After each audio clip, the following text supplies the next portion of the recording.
A surprising occurrence has lately come to light. Victoria Caputo, daughter of Long Island medium actress Theresa Caputo, has been detained by the police. Victoria is accused of embezzling a significant amount of her husband, Michael Mastrandaria's wealth. After learning about the situation, Michael himself complained in writing to the police station. The police promptly raided Victoria's house and took her into custody.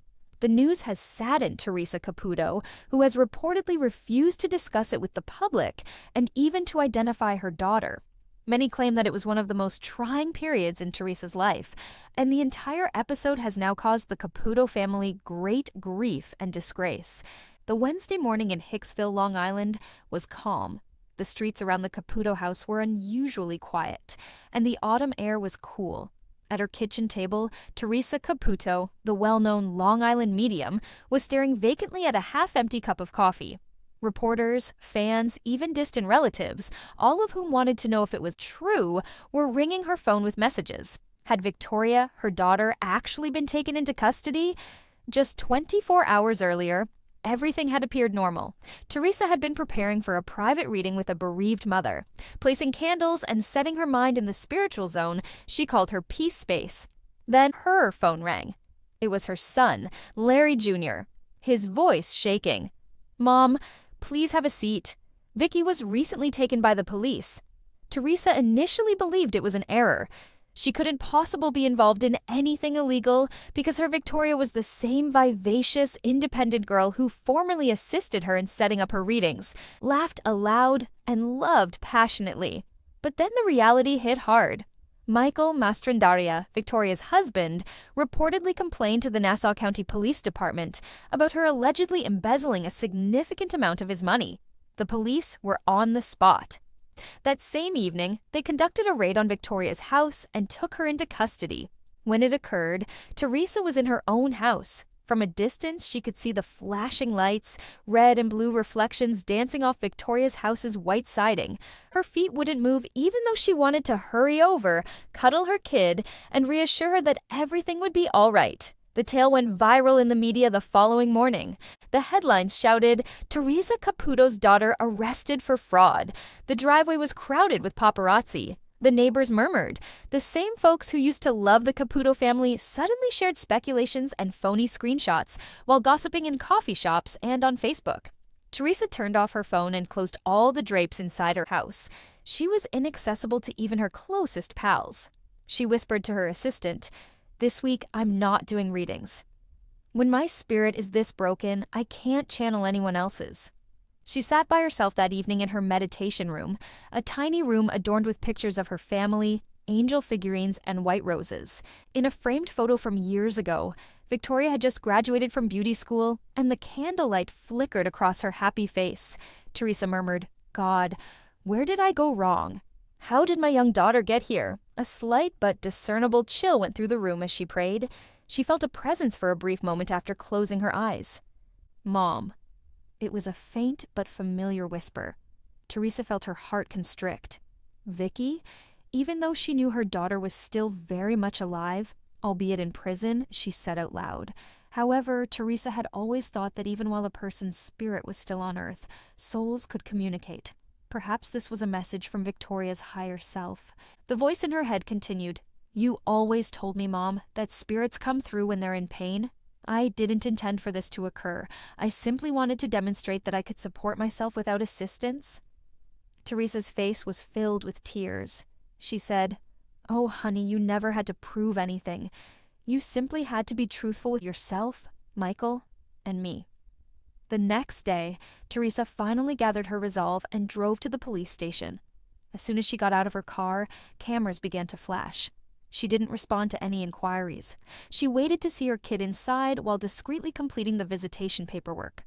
Theresa's breath froze in her throat as Victoria was let out in handcuffs. The self-assured young lady who enjoyed attention was no longer there. Instead, Victoria appeared frail and little, her eyes stained with tears. Victoria's voice cracked as she said, "Mom." Reaching for her hand, Theresa arose. "We'll overcome this," she stated resolutely. "You are still my daughter regardless of what they say. Together, we will confront the truth and find healing." Something in each of them altered as they conversed across the glass partition.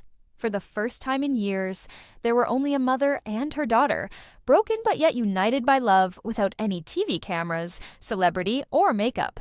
Theresa eventually addressed the journalists outside her gate when she got home later that evening. Her tone was composed yet firm. "I won't talk about my daughter's legal issues. All I can say is that love endures despite all the gloom. Every family experiences storms, and ours is no exception. But there will be light once more. We will, I'm sure." Within hours, the video went viral, and for once, people showed sympathy rather than gossip. Supporting messages poured in. Theresa resumed readings in the ensuing weeks, but they seemed different, deeper, more sentimental. "Sometimes the hardest spirits to face are the ones still alive," she would frequently say to her customers. She also lighted a candle for Victoria every night, a silent testament to her faith that one day her daughter would return home, not as a news story, but as the lady she was destined to be. But on a chilly Sunday morning in Hicksville, New York, Theresa Caputo awoke to an odd sensation in her chest, as if someone were saying her name from somewhere far away. Outside her window, the sky was a washed-out gray, and the world was motionless and pallid. She felt a strange energy waiting for her, someone who was yearning to be heard, but she wasn't sure why.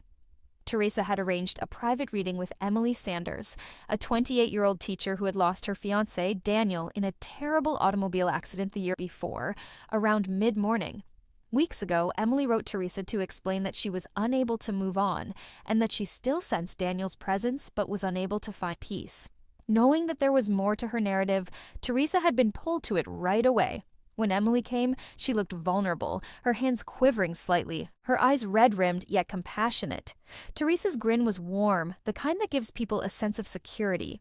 Theresa whispered, "Hello, my love. My name is Theresa. I appreciate you being here today." Emily forced a small smile. "I appreciate you seeing me. I just want to know if he's all right. I can't stop dreaming that he's calling me, but I can't hear what he's saying." Theresa had a surge of emotion that struck her chest so forcefully that she gasped as soon as Emily sat down. "Oh my God, he's already here, my love." Theresa placed a palm over her heart. "He's showing me something about how he carries you here," she whispered, placing her palm to her chest. "In his own heart." Emily's eyes got bigger. "He used to say to me, 'I'll carry you in my heart when we're apart,'" he would constantly remark. With tears welling up in her eyes, Theresa gave a soft smile. "Well, he still does, honey." Theresa's voice abruptly became softer, as though she were translating from another world, and the surrounding air appeared to shimmer with warmth. "He's expressing regret. He is demonstrating to me why he shouldn't have been traveling that evening, something about changing shifts or departing sooner than scheduled." Emily put her hand over her mouth. He and a co-worker had switched shifts. That night, he wasn't even supposed to drive home. With her eyes closed, Theresa nodded. "He claims he couldn't wait to see you, which is why he made that decision. He intended to take you by surprise. He anticipated arriving home early and bringing flowers." Emily started crying. "He was always doing that." Theresa too broke down in tears. "He wants you to know he wasn't in pain, sweetheart.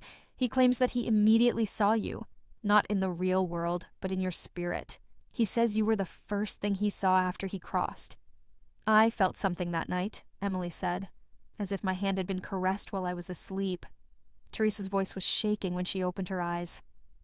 "He was that person. I didn't want you to feel alone," he says. "He's showing me something else now. Perhaps a pendant? A necklace?" Emily extracted a silver locket from beneath her sweater. There was a small picture of Daniel within. "On my birthday, he gave me this." Theresa's gaze grew softer. "He's demonstrating to me how that locket warms up when your heart aches. He claims that's how he signals his presence.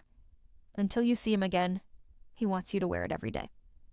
Emily shook her head in shock and gripped the locket tightly. "Oh my God," Theresa grinned. "He claims that you converse with him in your vehicle. He hears you, even when you don't think anyone does. When you sing your heart out and rage at traffic, he laughs." Emily cried as she laughed. "That's what I do every morning." Theresa listened to the invisible with a small twist of her head. "Tell her that I adore her off-key singing and that I wouldn't trade that sound for anything," he says. Emily started crying again at that point, but it was a different type of tear, the sort that purifies the spirit. Around them, the energy started to change and become more serene. Theresa, too, experienced the silent, holy silence that always followed the full delivery of a spirit's word. Then, one more time, Daniel's voice emerged, clear, soft, and full of love. Theresa said his words out in a whisper. "I'm not gone, Em," he says. "I'm simply carried in a different way now. I'm the warmth that envelops you when you feel alone, the breeze on your cheek, and the pulse in your chest. I'm already with you, so you don't need to search the world for me. Just as I carry you in my heart, you carry me in yours." Emily covered her heart with her palm while grinning and sobbing. He would say exactly that. Theresa gave a nod. He's requesting that you live right now, to chuckle once more, to fulfill all of your dreams, both of you, because he senses your smile as well. They sat in silence for a long time. After months of bearing an unseen burden, Emily's shoulders suddenly relaxed as she brushed away her tears. Theresa hugged her tenderly before she left. "My dear, you're never alone. Love never dies. It simply changes shape." Emily felt a weird sensation in her chest as she stepped outside into the cool afternoon air. It was familiar, soothing, and gentle. She had experienced the same warmth the night Daniel passed away. She smiled peacefully for the first time since losing him. Theresa sat in silence in the reading room, muttering a prayer of thanks. She was reminded in each session that love was the link between this world and the next, the one thing that was stronger than death. And she could feel Daniel's message echoing in her own heart as she gazed out the window at the last of the sunlight. "I'll always find you the way you carry me in your heart." But in Garden City, New York, it was a cool autumn morning. Theresa Caputo adored this type of day, and the air had a subtle scent of coffee and burning leaves. Today was different, though, as she was getting ready for another private reading. The renowned actress Susan Lucci, the Emmy-winning star of All My Children, was the customer. According to her assistant Victoria, Theresa's heart skipped a beat, since she had seen Susan on television for years and had always loved her composure, grace, and timeless beauty. She was now seeing the lady who was responsible for her popularity, not the legend. Theresa was the first to arrive to the little Roslyn studio where the reading would be held. She put a rosary on the table, lighted a candle, and uttered a little prayer in a whisper. "Please come through clearly today, Spirit. Let me use more than just words to provide healing and serenity." After a few seconds, the door opened. As always stylish, Susan Lucci entered the room sporting pearl earrings and a lovely cream sweater. But Theresa noticed something right away. Grief behind her composed grin. Susan seemed to have been plagued by a persistent, silent sadness for years. Susan said, "Hello, Theresa," with warmth. "I appreciate you doing this. After watching your show, I suppose I'm looking for some clarification today." Grinning, Theresa took her hand. "It's an honor for me, sweetheart. They normally don't disappoint, but I never know who will show up." They took a seat. Theresa's vibe changed almost immediately as the flame flickered. Her hands began to shake a little, and her breathing altered. Theresa closed her eyes and whispered, "All right? I'm getting an older woman who keeps saying, 'Darling, I'm so proud of you.'" She has a powerful presence, flawless hair, and pearls. Susan stopped. Her eyes started to sparkle. She muttered, "My grandmother, Nana Rose. She wore pearls all the time." Theresa gave a knowing smile. Now that she's giggling, she's pointing to a makeup mirror and saying, "She got that from me." "My goodness. Do you think that makes sense?" Susan chuckled quietly while crying. "Indeed. She always carried her portable mirror with her. 'A lady must always look like she's expecting company,' she used to say." Theresa laughed. She simply stated, "And she did a good job of learning that lesson."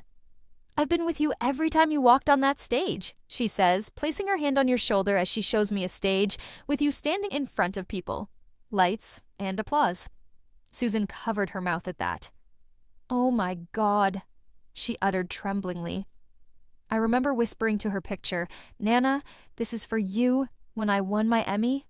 That night, I felt something, as if someone were standing next to me. With a gentle voice, Theresa nodded. "Dear, she's confirming that. She was the one who did that, not you. She claims that because to you, she finally received a standing ovation." Susan dabbed at her eyes. The air was heavy with warmth. as if the spirit itself were enveloping them in love, and the place had changed. Theresa went on. She keeps pointing to a kitchen with rolling pins, large wooden tables, and white tiles. She claims that you used to sneak peeks at her baked goods. Susan started giggling. Indeed, she used to make Italian cookies every Christmas and would warn me not to touch the dough. However, I always did. Then Theresa leaned over. You still don't follow instructions, do you? She asks. They both chuckled. Theresa's tone then changed once more, becoming more solemn and gentle. She is demonstrating a hospital room to me. I'm having trouble breathing. She claims that she was unable to properly say goodbye to you. Susan stopped laughing. She cast her gaze downward. She passed away while I was filming in California. I failed to arrive home in time. Theresa's tone grew softer. She wants you to let go of that guilt. She's saying, I didn't want her to see me like that. I wanted her to remember me with lipstick on, not tubes and wires. Does that make sense? Tears streamed down Susan's cheeks. Yes, that's exactly her. For a few moments neither spoke. Only the sound of the candle flickering filled the solitude. Then Theresa said, she's saying one more thing she keeps repeating. Tell her I love her more than she ever knew. And now she's holding up a red rose. Does the rose symbolize anything to you? Susan gasped. Oh my God, her name was Rose Nana Rose. Theresa grinned through tears of her own. Well, sweetheart, she just gave us her signature. That's her way of expressing, it's truly me. Susan let out a big breath, as if she were letting go of decades of unsaid sorrow. I feel like I just had a real conversation with her. I can't believe it. Theresa gave a nod. Honey, that's just what it is. Spirit is eternal. But love, the body goes. Love endures. Theresa saw one final image as the reading came to a close. Susan was illuminated by a bright light, and her grandmother's ghost was softly stroking her hair. She's talking about something current. Have you been considering taking a break from acting? Tell her to keep shining, even when she feels dim. Susan appeared taken aback. Yes, in fact, I've been considering retiring or not. Theresa grinned. You still have more stories to tell, she says, but she also advises not to be scared to take a break. You deserve it. Susan's expression was calm now as she nodded gently. That sounds just like what she would say. Both of them stood. Susan gave Theresa a closer hug than most clients ever gave. She said, Thank you, Theresa. Today, you returned a part of her to me. Theresa gave a gentle smile. That's all I ever want to do, sweetie. Susan felt lighter as she stepped outside into the cool afternoon air, as if the burden she had been carrying inside her heart had finally been removed. For the first time in years, she whispered as she gazed up at the sky, Nana, you are loved. I appreciate you never abandoning me, a lovely mother in pearls, radiant, proud, and always keeping watch over her granddaughter, looked back from someplace beyond the curtain between realms. But the afternoon in Hicksville, New York, was cool and crisp. Victoria, Theresa Caputo's assistant, hurried into her dressing room after she had just finished filming a program for Long Island Medium. You have a new client, Ma, she remarked, a little breathless. She's the owner of a toilet showroom. Theresa stopped drinking her iced coffee in the middle. A showroom for toilets? Her eyes widened as she repeated, like, bathroom items, bowls and sinks and everything? Victoria shrugged and answered, Exactly. She claimed to have been experiencing weird energies surrounding her store when she called. Strange odors, sporadic flushes, and items falling off the shelf. She's going crazy, Theresa smiled. Well, spirits will appear anywhere they need to talk, regardless of whether it's a luxurious mansion or a restroom. Later that week, Theresa parked her white Mercedes in front of the modest but well-kept Massapequa business known as Crystal Flush Bathrooms. Beautiful bathtubs, gleaming faucets, and of course, rows of toilets like porcelain soldiers waiting for duty were all visible through the sparkling glass windows. The store smelled slightly like new porcelain and lavender air freshener. A middle-aged woman hurried forward. Theresa, God, it's unbelievable that you're here. Her hands were shaking a little as she spoke. My name is Donna. I've spent years observing you. In a bathroom store, I never imagined that I would be the one receiving a reading. Theresa chuckled and embraced her. Spirit doesn't care where we are, sweetie. They'll find a way to flesh out their message if you get what they mean. Donna's eyes flew to the rear of the store, but she managed a hesitant giggle. The display bathroom is where the most of it is taking place. The toilet lid continues to raise by itself. People make jokes about it being haunted. She was followed to the show by Theresa. She experienced a jolt as soon as she moved closer, similar to a static shock but deeper and into her chest. Theresa closed her eyes and remarked, "All right, I can already feel someone moving forward." There's a masculine vibe to this, older, perhaps a grandfather or father figure, and I keep hearing the word plumber. Did anyone in your family have a history of construction or plumbing work? Donna stopped. For 40 years, my father worked as a plumber. 2 years ago, he passed away. Sal was his name. Theresa gave a slow nod. All right, my love. He is unquestionably present. He's smiling and joking that you're selling what he used to fix. Of course I'd find my daughter in a toilet store, he says. Donna's eyes began to well up with tears. That sounds just like him. He made jokes about toilets all the time, claimed that having adequate plumbing was not a source of shame. Theresa grinned. He is displaying a large silver wrench to me. You still have it? He asks. Donna gave another nod. Yes, I store it in the drawer in my office. I simply couldn't discard it. He adores that. According to him, the wrench is a symbol of your power, my love. He's proud of you for starting this company after he passed away. You got your hands dirty and made something out of nothing, he says. Donna started sobbing quietly. I opened this store immediately following his death. I wanted to do something to honor him. Theresa softly took her hand, and he is aware of that. Additionally, he claims that he tampers with toilet lids to attract your notice, which is his method of letting you know that he is still present, child. Through her tears, Donna laughed. Oh my God, that clarifies a lot. Abruptly, Theresa became silent and cocked her head as though she was listening. He's showing me another item now, a little blue notebook. Are you familiar with that? Donna appeared perplexed. A notebook? Hold on, there's an old blue logbook from Dad's plumbing days in the back office. I didn't ever open it. Spirit tells me that you must see what is written there. An inscription he left behind. Donna hurried to the rear and emerged a few moments later with a blue, dusty book. She opened the first page with trembling hands. Within were the following words, neatly printed in block letters. Keep in mind that water always finds its level if you ever launch your own company. Remain composed. Continue the flow. Donna let out a gasp. His handwriting is that. Theresa gave a gentle smile. That's my girl, he's saying. You read it at last. He wants you to know that he was confident you would succeed. Every time you switch on the store lights, he's there. Theresa's quick clutching of her chest came just as the emotional moment was starting to calm down. Hold on. I have another spirit coming forward. This isn't family. This seems like a woman who vanished out of thin air. A client, perhaps? Donna blinked. A client? She's showing me the overflowing water. Something about a fall or bathtub mishap. Is that logical? Donna put her hand over her mouth. Oh my God. One of my regulars, Mrs. Harris, died after falling in her bathtub a year ago. I assisted her in selecting that tub. Theresa gave a nod. She's here to express her gratitude. She claims that you were considerate of her by staying late to assist her in selecting a secure item for her return. You didn't realize how much that kindness meant, she says. You are referred to be her angel in the showroom. Donna's face was filled with tears. I had no idea that she felt that way, Theresa remarked. She does.